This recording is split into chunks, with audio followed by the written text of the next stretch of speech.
तो hello everyone, स्वागत है आप सभी का math in magic tips YouTube channel में। फ्रेंड्स, आज की इस वीडियो में हम लोग पढ़ने जा रहे हैं 10वीं कक्षा के मैथमेटिक्स का अगला चैप्टर, जिसका नाम है द्विघात समीकरण।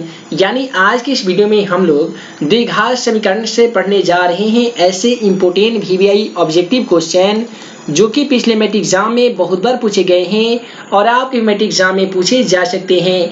तो अगर आप इस मैट्रिक का एग्जाम दे रहे हैं तो आज का यह वीडियो आप सभी को देखना बेहद जरूरी है। तो चलिए फ्रेंड्स, बिना समय गवाए पहला क्वेश्चन का सलूशन देख लेते हैं। दोस्तों, जैसा कि आप सभी मोबाइल स्क्रीन पे पहला सवाल क्वेश्चन नंबर 1 को देख पा रहे हैं। यहाँ पे पहला सवाल क्वेश्चन नंबर 1 में बोला गया है कि एक द्विघात समीकरण का घात कितना होता है। पहला ऑप्शन में दिया गया है +2, ऑप्शन बी में दिया गया है 1, ऑप्शन सी में दिया गया है 0 और ऑप्शन डी में दिया गया है -2। तो जैसा कि आप सभी को मालूम होगा कि हमारा वीडियो सीरीज का पहला क्वेश्चन के जवाब आप सभी को वीडियो के नीचे जाकर कमेंट बॉक्स में इसका सही जवाब लिखना होता है। तो क्वेश्चन नंबर 1 का क्या सही जवाब होगा, आप जल्दी से वीडियो के नीचे चले जाइए और कमेंट बॉक्स में जाकर आप इसका सही जवाब लिख सकते हैं। उसके बाद में अगला सवाल क्वेश्चन नंबर 2 को देख लीजिए। क्वेश्चन नंबर 2 में बोला गया है कि द्विघात समीकरण x² + 5x - 6 = 0 का घात क्या होगा। दोस्तों, याद रखिएगा कि जिस भी समीकरण में घातों की संख्या 2 हो उसे हम लोग द्विघात समीकरण कहते हैं और जिस भी समीकरण में घातों की संख्या 3 हो उसे हम लोग त्रिघात समीकरण कहते हैं। इस समीकरण को गौर से देखेंगे ना आप, तो यहाँ पे दिया गया है x², यानी x पर घातों की अधिकतम संख्या कितनी है, तो 2 है। अतः हम कह सकते हैं कि इसके घातों की संख्या 2 होगी और ये कैसा समीकरण होगा, तो ये द्विघात समीकरण होगा। उसके बाद में अगला सवाल क्वेश्चन 3 को देखिए। यहाँ पे क्वेश्चन 3 में बोला जा रहा है कि निम्नलिखित में से कौन सा द्विघात समीकरण है। तो यहाँ पे देख लीजिए, तो x का जो घात है वो 2 ना होने के कारण ये हमारा रैखिक समीकरण है। यहाँ पे भी x का घात 2 नहीं होगा, चूंकि इसे सॉल्व कीजिएगा तो x का घात 2 नहीं आएगा। ये आपका कभी भी द्विघात समीकरण नहीं हो सकता है। लेकिन ऑप्शन बी को देखिएगा ना, तो ax² - bx + c = 0 ये आपका द्विघात बहुपद के फॉर्मेट में दिख रहा है। अतः हम कह सकते हैं ऑप्शन बी एक द्विघात समीकरण है। अब आसान ट्रिक क्या होता है इसे पहचानने के लिए, तो कोई भी समीकरण आपको ax² + bx + c = 0 के रूप में दिखता हो, वैसे तमाम समीकरण को हम लोग कह सकते हैं कि दी गई समीकरण द्विघात समीकरण है, अन्यथा नहीं है। अगला सवाल क्वेश्चन 4 को देखिए। तो यहाँ पे क्वेश्चन 4 में बोला जा रहा है कि निम्नलिखित में से कौन सा द्विघात समीकरण नहीं है। देखिए, पहला ऑप्शन को सॉल्व करेंगे तो यह हमारा द्विघात समीकरण आ जाता है, ऑप्शन बी भी आ जाता है, ऑप्शन सी भी आ जाता है। चूंकि यहाँ पे हो जाएगा a² - b² यानी 4 हो जाएगा, यहाँ पे बराबर 5 हो जाएगा। तो ऐसे ही से सॉल्व करते हैं तो ये भी हमारा द्विघात समीकरण आ ही जाता है। लेकिन ऑप्शन डी को हम लोग सॉल्व करेंगे ना, तो यहाँ पे 4 बट्टा में होने के कारण ये हमारा द्विघात समीकरण नहीं हो सकता है। इसलिए क्वेश्चन का सही जवाब यहाँ पे ऑप्शन डी हो जाएगा, x² + 1/x² बराबर में दिया गया है 2 और यही हो जाएगा क्वेश्चन का बिल्कुल सही जवाब। उसके बाद में अगला सवाल क्वेश्चन 5 को देखिए। तो यहाँ पे क्वेश्चन 5 में बोला जा रहा है कि निम्नलिखित में से कौन सा द्विघात समीकरण है।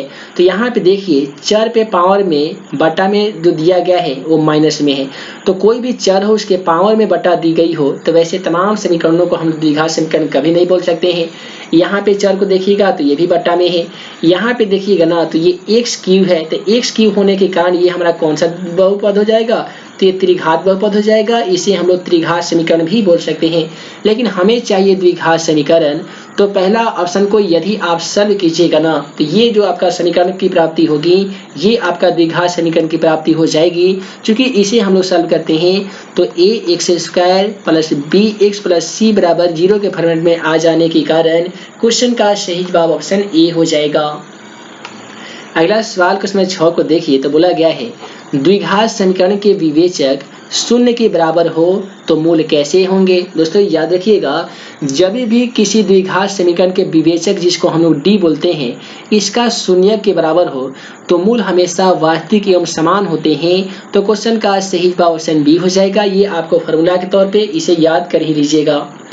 अगला सवाल क्वेश्चन 7 को देखिए। तो क्वेश्चन 7 में बोला गया है कि द्विघात समीकरण के विवेचक का मान शून्य से बड़ा होने पर दोनों मूल क्या हो जाते हैं, यानी विवेचक को हम लोग डी द्वारा सूचित करते हैं। तो डी का मान शून्य से यदि बड़ा हो जाएगा, यानी हम लोग लिख सकते हैं डी ग्रेटर देन, यदि हम लोग 0 लिखेंगे तो यहाँ पे दोनों मूल क्या होंगे, तो दोनों मूल वास्तविक एवं भिन्न हो जाएंगे, यानी दोनों मूल अलग अलग हो जाएंगे। उसके बाद में अगला सवाल यहाँ पे क्वेश्चन 8 को देखिए। क्वेश्चन 8 में बोला गया है कि यदि समीकरण ax² plus bx plus c बराबर 0 के मूल वास्तविक होंगे यदि, तो यहाँ पे देखिए द्विघात समीकरण का व्यापक रूप यहाँ पे दे दिया गया है। तो द्विघात समीकरण का किसी भी मूल को वास्तविक होने के लिए उसका जो वास्तविक रूप होता है ना, तो वो होता है b² minus 4ac greater than 0 हो जाता है, यानी क्वेश्चन का सही जवाब ऑप्शन सी हो जाएगा। उसके बाद में अगला सवाल क्वेश्चन 9 को देखिए। तो यहाँ पे 9 में बोला गया है यदि ax² plus bx plus c बराबर 0 के मूल वास्तविक एवं भिन्न है यदि, तो देखिए कोई भी द्विघात समीकरण का मूल वास्तविक एवं भिन्न होने के लिए d का जो मान है ना, वो 0 के मान से बड़ा होनी चाहिए। तो क्वेश्चन का सही जवाब यहाँ पे ऑप्शन बी हो जाएगा, d ग्रेटर देन 0 हो जाएगा, यानी आपका ऑप्शन बी इस क्वेश्चन का सही जवाब हो जाएगा। उसके बाद में अगला सवाल क्वेश्चन 10 को देखिए। तो यहाँ पे क्वेश्चन 10 में बोला गया है कि द्विघात समीकरण ax² plus bx plus c बराबर 0 में b² minus 4ac co dot dot कहा जाता है। तो पिछले क्वेश्चन में देखिए, पिछले हम जितने भी तमाम क्वेश्चनों का सोल्यूशन कर लिए हैं, उन तमाम क्वेश्चन में ax² plus bx plus c बराबर 0 को क्या कहा जाता था, तब विविक्तर कहा जाता था। और इसी को एग्जाम पेपर में विविक्तर ना देकर विवेचक भी पूछ लिया जाता है। तो विविक्तर को ही विवेचक कहते हैं और विवेचक को ही यहाँ पे प्रकृति भी कहते हैं, यानी d का मान हमेशा d का मान b² माइनस 4ac होता है, जिसे प्रकृति, विवेचक या विविक्तर भी कहा जाता है। उसके बाद में अगला सवाल क्वेश्चन 11 को देखिए। तो क्वेश्चन 11 में दिया गया है यदि b² बराबर 4ac तो ax² plus bx plus c बराबर 0 के मूल डॉट डॉट हो जाएंगे। काफी सिंपल सवाल है दोस्तों। जब भी b² माइनस 4ac या b² बराबर 4ac, तो ax² plus bx plus c बराबर 0 का मूल जो होता है ना, वो हमेशा समान होता है, हमेशा बराबर होता है। इसलिए क्वेश्चन का सही जवाब यहाँ पे ऑप्शन बी हो जाएगा, हमेशा मूल बराबर होंगे। उसके बाद में अगला एक सवाल क्वेश्चन 12 में बोला गया है कि यदि b² minus 4ac greater than 0 तो ax² plus bx plus c बराबर 0 के मूल क्या हो जाएंगे। तो यहाँ पे क्वेश्चन 12 का बिल्कुल सही जवाब ऑप्शन ए हो जाएगा। जब भी d का जो मान होता है वो 0 के मान से बड़ा हो जाता है ना, तो किसी भी द्विघात समीकरण का मूल हमेशा असमान होता है। इसलिए क्वेश्चन का सही जवाब यहाँ पे ऑप्शन ए हो जाएगा, असमान। उसके बाद में अगला सवाल क्वेश्चन 13 को देखिए। तो क्वेश्चन 13 में दिया गया है कि द्विघात समीकरण के विवेचक 0 के मान से छोटा हो तो मूल डॉट डॉट नहीं होंगे। तो यहाँ पे क्वेश्चन 13 का जो बिल्कुल सही जवाब हो जाएगा ना, वो क्या हो जाएगा, तो आइए हम आप सभी को बता देते हैं। इसका सही जवाब ऑप्शन डी हो जाएगा कि जब भी डी का मान 0 के मान से छोटा हो जाए तो समझ लीजिए कि मूल वास्तविक नहीं हो सकता है। उसके बाद में अगला सवाल क्वेश्चन 14 कहता है कि यदि किसी द्विघात समीकरण के विवेचक शून्य हो तो दोनों मूल डॉटेड हो जाएंगे। दोस्तों याद रखिएगा, क्वेश्चन 14 का बिल्कुल सही जवाब ऑप्शन बी हो जाएगा।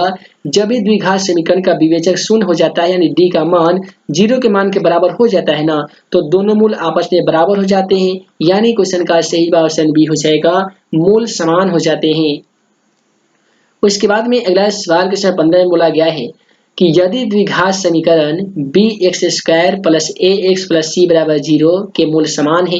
तो देखिए जब भी मूल समान होता है ना, तो d का मान 0 के मान के बराबर होता है और d को हम लोग विवेचक या विविक्तर कहते हैं, जिसका फॉर्मूला आता है b² माइनस 4ac बराबर 0 होता है। तो आपको एग्जाम पेपर में ऑप्शन में b² माइनस 4ac को खोजना है या b² बराबर 4ac को खोजना है। देखिए ये माइनस 4ac है ना, बराबर की इधर आकर प्लस 4ac हो जाएगा। तो इस प्रकार से ऑप्शन तो कहीं पे नहीं देखने को मिल रहा है, लेकिन b² माइनस 4ac बराबर 0 ऑप्शन डी में देने के कारण क्वेश्चन का सही जवाब ऑप्शन डी होगा।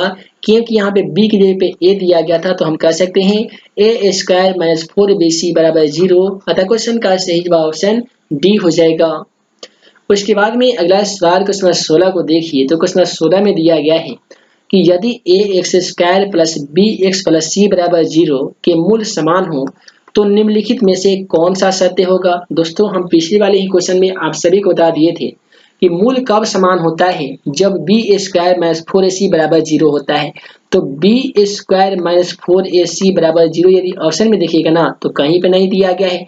तो हम लोग क्या करेंगे कि बी स्क्वायर माइनस 4ac है तो बराबर की तरफ जाकर क्या हो जाएगा, तो प्लस 4ac हो जाएगा। तो बी स्क्वायर बराबर 4ac ऑप्शन बी में देने के कारण क्वेश्चन का सही जवाब ऑप्शन बी हो जाएगा। उसके बाद में अगला सवाल क्वेश्चन 17 को देखिए कि यदि A X square plus B x plus C बराबर 0 के मूल अवास्तविक हो तो निम्नलिखित में से कौन सा सत्य होगा। दोस्तों मूल अवास्तविक होने के लिए जो फॉर्मूला आता है वो डी का जो मान है ना वो लेस देन 4ac होना चाहिए। यानी हम कह सकते हैं कि बी स्क्वायर माइनस की जगह पे हम लोग लिखेंगे लेस देन 4ac और यही हो जाएगा क्वेश्चन का सही जवाब। ये आपका फॉर्मूला पूछा गया है, अतः इसे भी आप याद कर ही लीजिएगा। अगला सवाल क्वेश्चन 18 में बोला गया है कि यदि x बराबर 1 हो तो दो द्विघात समीकरणों एक्स स्क्वायर प्लस ए बराबर 0 और B x square plus B x plus 3 बराबर 0 के मूल समान है तो ए बी का मान यहाँ पे क्या हो जाएगा। यहाँ पे आप सभी को ए बी का मान ज्ञात करके बताना होगा। देखिए ए बी का मान कैसे ज्ञात कीजिएगा, तो यहाँ पे एक्स स्क्वायर दिया गया तो आप ए का स्क्वायर कीजिए, चूंकि क्वेश्चन के अकॉर्डिंग एक्स का मान 1 है, फिर प्लस 1 प्लस ए बराबर 0 हो जाएगा। ए का स्क्वायर यहाँ पे 1 होता है, फिर 1 प्लस ए बराबर यहाँ पे 0, ये 2 प्लस यहाँ पे ए हो जाएगा। इसे सब कीजिएगा ना तो b गुने ए का यहाँ पे स्क्वायर होगा प्लस b गुने 1 हो जाएगा प्लस 3 हो जाएगा। अब यहाँ पे देखिए b में एक स्क्वायर से गुना करेंगे तो b ही होगा प्लस यहाँ पे b हो जाएगा।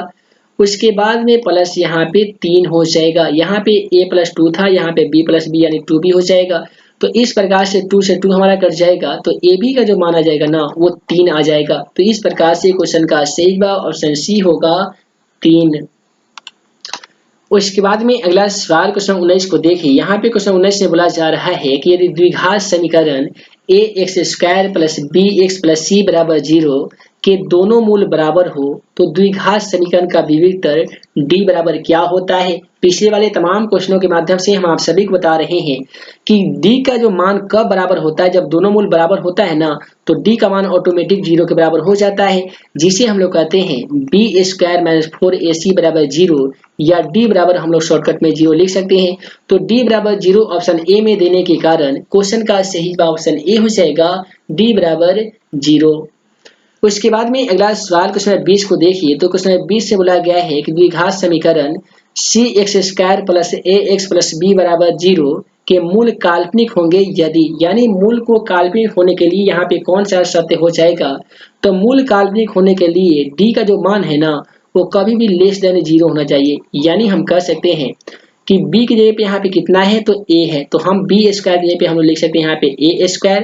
तो यह a स्क्वायर ऑप्शन सी में दिखाई दे रहा है, बाकी में तो यहाँ पे a स्क्वायर यहाँ पे भी दिखाई दे रहा है। तो पहला ऑप्शन और दूसरा ऑप्शन तो ऑटोमेटिक गलत हो गया। उसके बाद में होता है -4ac, तो -4ac यानी यहाँ पे c और यहाँ पे b कर सकते हैं, यानी bc कर सकते हैं। तो इस प्रकार से a स्क्वायर माइनस 4bc और लेस देन 0 हो जाएगा। ऐसा ऑप्शन सी में देने के कारण क्वेश्चन का सही जवाब A square minus 4bc less than 0 हो जाएगा। अगला सवाल बोला गया है कि समीकरण A X square plus B x plus C बराबर 0 का विवेचक क्या होगा। विवेचक का मतलब होता है डी ज्ञात करना, और डी का formula B square minus 4ac बराबर 0 होते हैं। तो b का मान की बात करें तो ऑलरेडी b का मान बी स्क्वायर ही है, माइनस 4 गुने a का मान भी a है, c का मान भी c है, यानी बी स्क्वायर माइनस 4ac ही आएगा। तो B square minus 4ac option C में देने के कारण क्वेश्चन का सही जवाब ऑप्शन सी होगा। उसके बाद में क्वेश्चन 22 में ही बोला गया है कि B x square plus B x plus C बराबर 0 का विवेचक ज्ञात कीजिए। विवेचक ज्ञात करने का आसान फॉर्मूला वही याद कर लीजिएगा, बी स्क्वायर माइनस 4ac बराबर 0 होते हैं। b की मान की बात करें तो b का मान ऑलरेडी b है, तो बी स्क्वायर माइनस 4 गुने a का मान भी दोस्तों यहाँ पे देख लीजिए b ही है, तो आप यहाँ पे b लिखिएगा, और c का मान c है, तो हम क्या करेंगे बी स्क्वायर माइनस 4bc, यही हमारा क्वेश्चन का सही जवाब आएगा। तो B square minus 4bc option C में देने के कारण क्वेश्चन का सही जवाब ऑप्शन सी होगा। उसके बाद में इसी प्रकार से अगला सवाल कुछ में 23 से बोला गया है कि द्विघाती समीकरण 2x square minus 4x plus 3 बराबर 0 का विवेचक ज्ञात करें। दोस्तों विवेचक ज्ञात करने का आसान फॉर्मूला बी स्क्वायर, तो b का मान -4 दिया गया है तो हम लोग -4 का स्क्वायर करेंगे -4 गुने a का मान, तो a का मान 2 दिया गया है तो 2 लिखेंगे, c का मान 3 दिया गया तो 3 लिखेंगे। अब यहाँ पे क्या हो जाएगा, 4 के स्क्वायर 4 का 16 हो जाएगा, 4 दूनी 8, 8 3 का कितना होता है तो 24 होता है। अब हम लोग क्या करेंगे कि 16 में से -24 को घटा लेंगे, तो इस प्रकार से हमें -8 की प्राप्ति होगी। -8 ऑप्शन सी में देने के कारण इस क्वेश्चन का विवेचक -8 होगा, यानी ऑप्शन सी इस क्वेश्चन का राइट आंसर होगा। अगला सवाल क्वेश्चन 24 में भी हमसे विवेचक का मान पूछ लिया गया है, तो पीछे वाले एक फॉर्मूला के माध्यम से इसे भी हम लोग सॉल्व करेंगे। बी स्क्वायर यानी बी का मान -2 है तो -2 का स्क्वायर माइनस करेंगे 4 गुने ए का मान, ए का मान दोस्तों देख लीजिए 3 है, गुने सी का मान 1/3 है, 3 से 3 यहाँ पे कैंसिल हो जाएगा और -2 का स्क्वायर प्लस 4 होता है और माइनस यहाँ पे तो ऑलरेडी 4 है, तो 4 में से 4 घटा देंगे ना तो क्वेश्चन का सही जवाब 0 आ जाएगा। चलिए ऑप्शन के अकॉर्डिंग देख लेते हैं कि ऑप्शन में 0 दिया गया है या नहीं। तो यदि आप क्वेश्चन नंबर 24 का से यहाँ पे 0 देखेंगे तो ऑप्शन ए में दिया जा चुका है, अतः क्वेश्चन का सही जवाब ऑप्शन ए होगा। उसके बाद में अगला सवाल क्वेश्चन 25 को देखिए, तो यहाँ पे क्वेश्चन 25 से बोला गया है कि द्विघात समीकरण A X square plus B X, ठीक है, यहाँ पे देख लीजिए A X square plus B x plus C बराबर 0 के मूल समान होंगे यदि, तो मूल को समान होने के लिए आसान सा जो फॉर्मूला है ना वो है बी स्क्वायर, यहाँ पे देख लीजिए बी स्क्वायर माइनस 4ac बराबर 0, तो यहाँ पे बी स्क्वायर माइनस 4ac को हम लोग ऐसे भी लिख सकते हैं बी स्क्वायर -4ac है बराबर की तरफ जाकर ये +4ac हो जाएगा, तो इस प्रकार से क्वेश्चन का सही जवाब ऑप्शन ए हो जाएगा, बी स्क्वायर बराबर 4ac। उसके बाद में अगला सवाल यहाँ पे क्वेश्चन 26 को देखिए, तो आप पाएंगे कि द्विघात समीकरण x square minus 4x plus 4 के मूलों की प्रकृति क्या हो जाएगी। यहाँ पे आप सभी को मूलों की प्रकृति बताना होगा, तो मूलों की प्रकृति बताएंगे ना, कैसे बताइएगा, तो आपको वही फॉर्मूला का यूज करना है बी स्क्वायर माइनस 4ac बराबर 0, तो यहाँ पे क्या कीजिएगा b का मान -4 दिया गया है तो -4 का स्क्वायर कीजिएगा, -4 गुने a का मान 1 है, c का मान 4 है, -4 के स्क्वायर 4 का 16 होता है और 4 का यहाँ पे भी 16 होता है, इस प्रकार से 0 आ जाएगा। तो मूल की प्रकृति यहाँ पे देख लीजिए, अगर निगेटिव में आता तो हम लोग काल्पनिक बोलते हैं, लेकिन पॉजिटिव में आने के कारण इस क्वेश्चन का सही जवाब वास्तविक हो जाएगा। अगला सवाल क्वेश्चन 27 में बोला गया है कि समीकरण एक्स स्क्वायर माइनस 25 बराबर 0 के मूलों की प्रकृति क्या होगी। दोस्तों आप सभी को मालूम होगा कि एक्स स्क्वायर माइनस 25 बराबर 0 दिया गया है, तो एक्स स्क्वायर यदि हम बराबर लिखेंगे तो ये -25 था ना, तो बराबर की तरफ +25 हो जाएगा, एक्स पर से स्क्वायर हटा देंगे तो ये प्लस माइनस में √25 जाएगा, इसका वर्गमूल 5 होता है। तो इस प्रकार हम कह सकते हैं क्वेश्चन 27 का सही जवाब वास्तविक हो जाएगा, क्योंकि इसका भी सही जवाब यहाँ पे 5 यानी पॉजिटिव में आया है, अतः क्वेश्चन का सही जवाब ऑप्शन ए होगा यानी वास्तविक। उसके बाद में अगला सवाल क्वेश्चन 28 को देखिए, तो क्वेश्चन 28 में बोला गया है कि 2x स्क्वायर माइनस 5 बराबर 0 का विवेचक क्या होगा। तो इसका विवेचक हम लोग कैसे ज्ञात करेंगे, तो विवेचक का मतलब होता है बी स्क्वायर माइनस 4ac बराबर 0, तो हम इसको क्या करेंगे, सॉल्व कैसे करेंगे, तो 2x स्क्वायर माइनस 5 था, ये प्लस जो 0 दिया गया इधर -0 हो जाएगा, बराबर में भी 0 हो जाएगा, तो हम लोग बनाएंगे बी स्क्वायर यानी -5 के स्क्वायर -4 गुने ए का मान फिर से 2 लिख देंगे और सी का मान यहाँ पे लिख देंगे 0, तो ये हो जाएगा 5 या 25 माइनस 4 दूनी 8 हो जाएगा, यानी 25 में से हम लोग 8 को क्या करेंगे, घटा लेंगे। तो इस प्रकार से जो क्वेश्चन का आंसर आ जाएगा ना वो कितना आएगा, तो आइए हम लोग सॉल्यूशन के माध्यम से देख लेते हैं। देखिए इसमें आंसर 40 आता है, अब 40 आता है तो कैसे कीजिएगा, तो बी स्क्वायर माइनस 4ac बराबर 0, तो 4 × 20 जाएगा, 20 दूनी 40 जाएगा, तो इस प्रकार से ऐसे सॉल्यूशन कीजिएगा तो आपका आंसर गलत हो जाएगा। आप बी स्क्वायर माइनस 4ac के माध्यम से बना लीजिएगा, क्वेश्चन का सही जवाब 40 आ जाएगा। कितने स्टूडेंट बना सकते हैं कमेंट के माध्यम से बता दीजिएगा।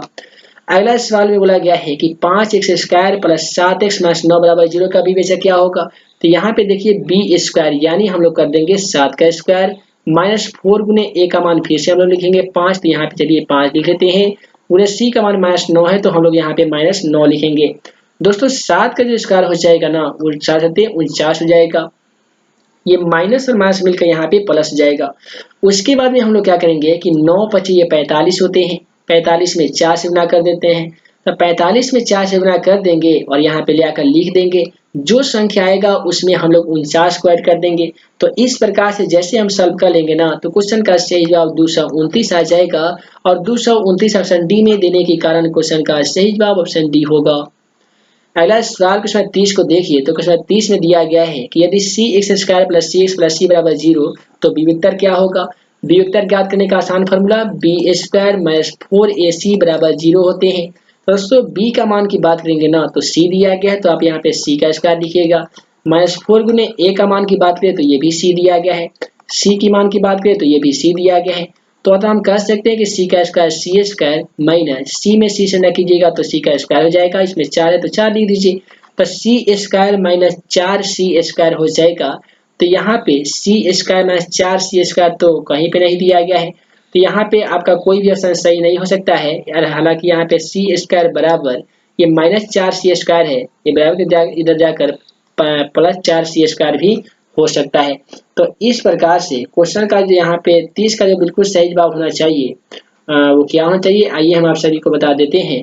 तो दोस्तों अगर इस क्वेश्चन में ध्यान पूर्वक यहीं पे देखेंगे ना, तो थोड़ा सा हम लोग यहाँ पे मिस्टेक कर दिए हैं। देखिए सी स्क्वायर में से 4 सी स्क्वायर को हटाइएगा तो जाहिर सी बात है आपका -3 सी स्क्वायर आ जाएगा। यानी कभी भी कम में से हम लोग ज्यादा को घटाते हैं तो माइनस में लिखते हैं, ज्यादा में से कम को घटाते हैं तो प्लस में लिखते हैं। तो यहाँ पे सी स्क्वायर में से 4 सी स्क्वायर घटाएंगे तो जाहिर सी बात है -3 सी स्क्वायर आ जाएगा। तो -3 सी स्क्वायर ऑप्शन बी में देने के कारण क्वेश्चन का सही जवाब -3 सी स्क्वायर हो जाएगा।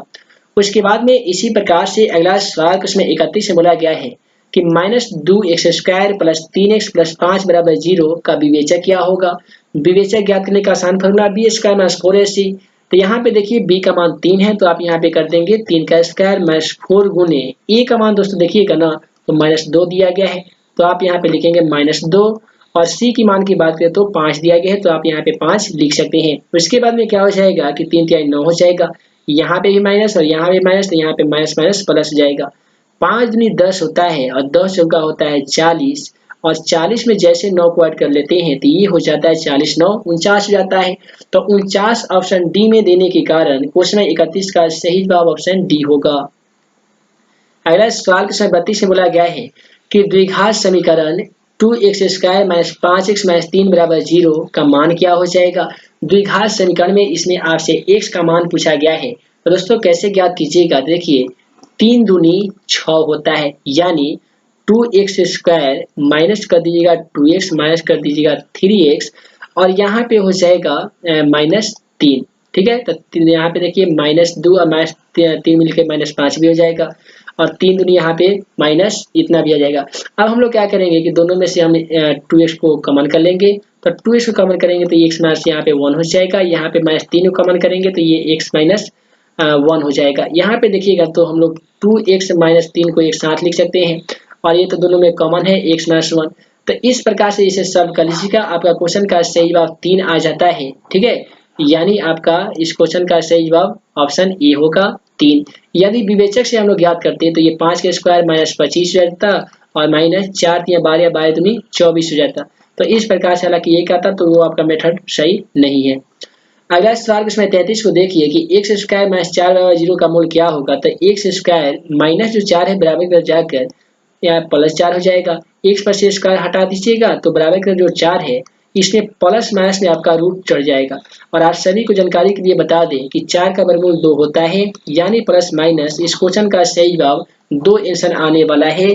तो प्लस माइनस 2 ऑप्शन ए में देने के कारण क्वेश्चन का सही जवाब ऑप्शन ए होगा।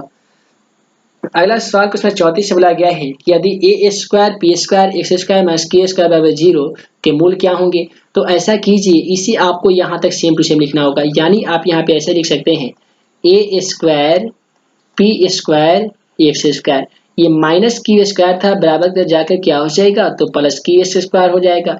यदि हम एक्स स्क्वायर बराबर क्यू स्क्वायर लिखते हैं तो जाहिर सी बात है ए स्क्वायर पी स्क्वायर गुना में है बराबर कर जाकर ए स्क्वायर पी स्क्वायर भाग में हो जाएंगे। यदि एक्स से हम लोग स्क्वायर हटा देते हैं तो यहाँ पे इस पे प्लस माइनस में रूट आ जाएगा, यानी हो जाएगा क्यू स्क्वायर बटा ए स्क्वायर और पी स्क्वायर हो जाएगा। आप सभी को बता दें क्यू स्क्वायर का वर्गमूल क्यू होता है, ए स्क्वायर का वर्गमूल ए होता है, पी स्क्वायर का वर्गमूल पी होता है।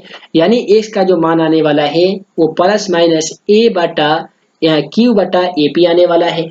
तो प्लस माइनस क्यू बटा ए पी ऑप्शन डी में देने के कारण क्वेश्चन का सही जवाब ऑप्शन डी हो जाएगा। अगला सवाल क्वेश्चन 35 को देखिए। तो क्वेश्चन 35 में बोला गया है कि एक्स स्क्वायर माइनस 9 बराबर 0 के मूल क्या हो जाएंगे। तो ऐसा कीजिएगा, एक्स स्क्वायर ये माइनस है तो जाकर प्लस 9 हो जाएगा।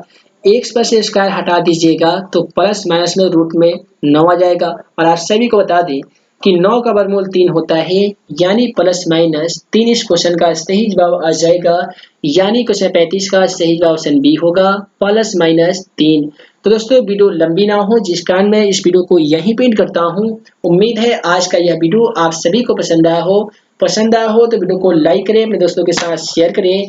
ऐसे ही नए नए वीडियो पाने के लिए आप हमारे YouTube channel math and magic tips को सब्सक्राइब करना बिल्कुल ना भूलिएगा। तो है दोस्तों, मैं मुकीम अंसारी जल्द मिलूंगा अगले वीडियो में नए भी क्वेश्चन के साथ। तब तक के लिए वीडियो के लिए बहुत बहुत धन्यवाद।